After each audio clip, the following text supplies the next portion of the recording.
Hello, I'm Dr. Brian McDonough, and welcome to the new normal, Thursday, June 18th, 2020. So is Dr. Fauci correct? Will the NFL not be able to play unless they were in a virtual bubble? The truth of the matter is, the man is very bright, and what he says makes a lot of sense. Once again, we think about how the virus is spread through contact, through droplet nuclei from spitting or saliva, those things. We know that if we get large groups of people, the risk is greater and it can be a big problem. And we know that a sport like football, which is based on contact and pushing and pressure and power and a lot of mayhem, increases the risk as well.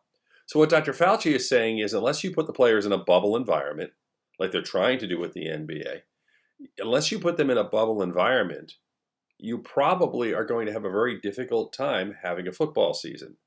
The idea of bringing people back and having fans in the stands, I know there's going to be people who are going to try that, but it's predictable what's going to happen.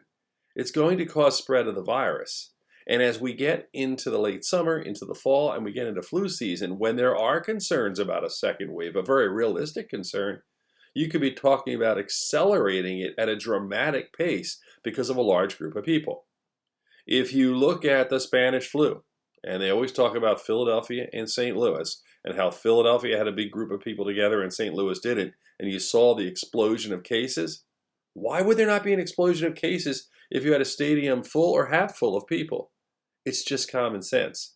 It's not something I want to talk about. It's not something I want to be proud of saying. It's not something I want to say because I'd rather be watching football and enjoying these things. But we have to look at risk versus benefit.